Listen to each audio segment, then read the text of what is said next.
गोमूत्र राज्य कहे, उस पे हमारी तरफ से विषय आया कि भी आप माफी मांगिए,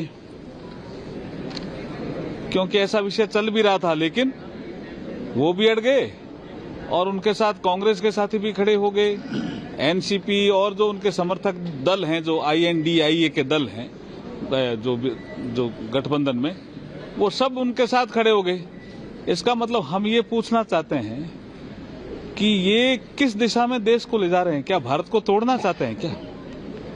कभी जो कांग्रेस के एक बड़े नेता हैं, सदन के सदस्य भी हैं, वो कहते हैं साउथ इंडिया हमें अच्छा लगता है, तो खाली अमेठी में आप चुनाव हार गए इसलिए आपको नॉर्थ इंडिया अच्छा नहीं लगता? ये कभी सनातन संस्कृति के बारे में उल्टा सीधा बोलते हैं।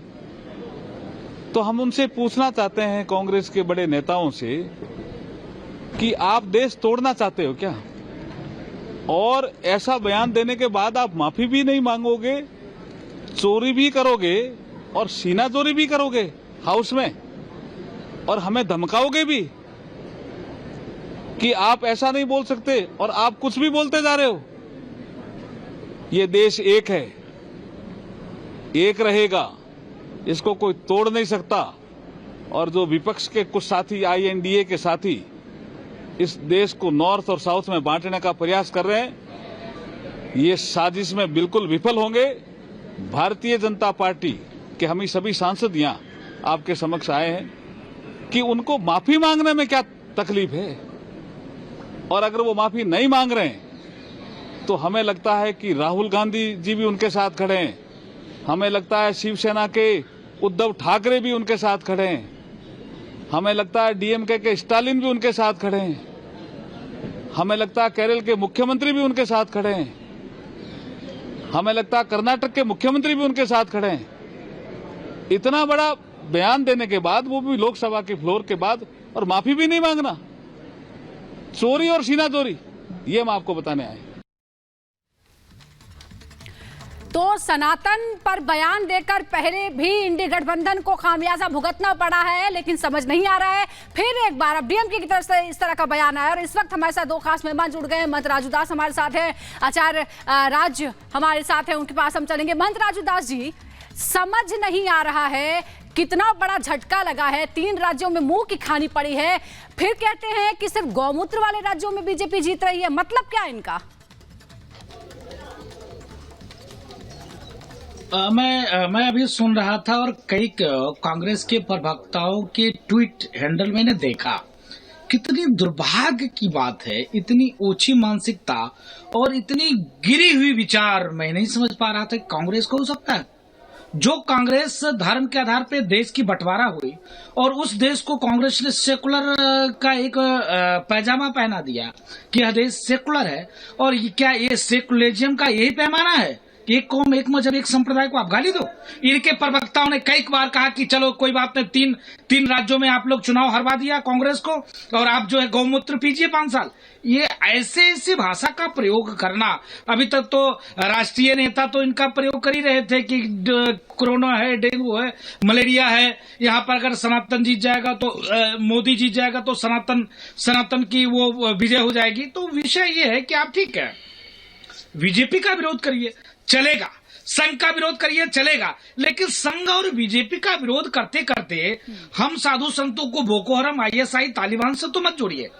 आप बीजेपी का विरोध करते करते, मोदी का विरोध करते करते आप देश का विरोध करने लग जाते हैं, तो ये तो नहीं चलेगा। इसी का परिणाम स्वरूप है कि 3 राज्य में आपको जनता ने चुनाव हरा दिया। इसीलिए हरा दिया क्योंकि आपकी मानसिकता, आपकी एक कुंठित मानसिकता, जो एक कौम, एक मजहब, एक संप्रदाय को खूब गाली दो, खूब गाली दो, खूब गाली दो, तो अभी भी वक्त है, सुधर जाओ, नहीं तो अभी सदन में बोलने लायक तो हो जाओ। ये महंत राजू दास यहाँ पर कह रहे हैं, लेकिन आचार्य राज मिश्रा जी, आप इसको किस तरह से यहाँ पर देख रहे हैं? क्योंकि ये कोई पहली बार नहीं है, बार बार, और जैसा कि मेरी सहयोगी अभी सुजाता भी कह रही थी कि आपको जनता ने बता दिया है कि आप इस आधार पर नहीं बांट सकते हैं, अगर बांटने की कोशिश करेंगे तो नहीं चलेगा, लेकिन लगता है कि बाज नहीं आ रहे हैं। सबसे पहले बड़ा सुंदर एक शब्द है, खिसियानी बिल्ली खंभानी, ठीक है। तो अब जब जनता ने उनको समझा ही दिया है तो उनके पास कुछ बचा तो है नहीं, लेकिन आपको सोचना होगा कि आखिर ये लोग हैं कौन। ये वो लोग हैं जो औरंगजेब के सपोर्टर है, ये वो लोग हैं जो चंगेज के सपोर्टर है, ये वो लोग हैं जो नादिर के सपोर्टर है, ये वो लोग हैं जो महमूद गजनी के सपोर्टर है।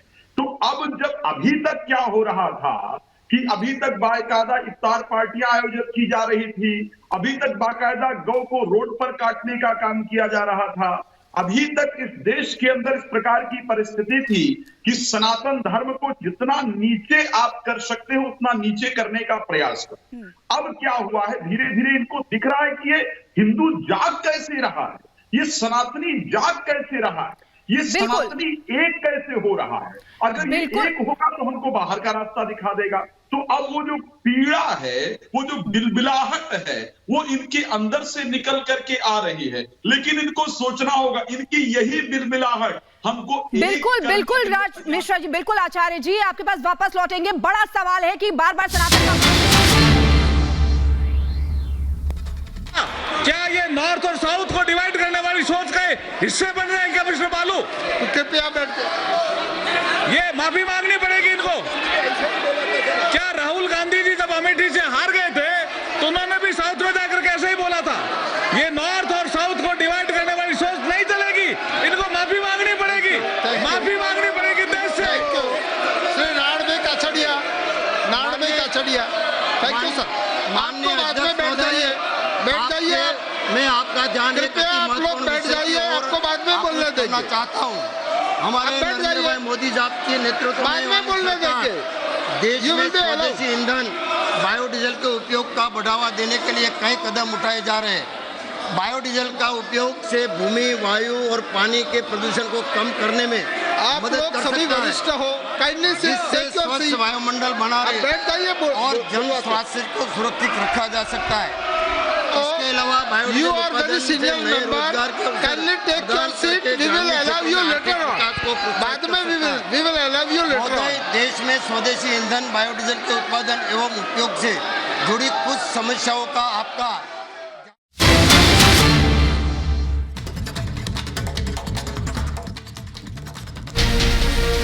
तलवार का जवाब तलवार और गोली का जवाब गोली से दिया था।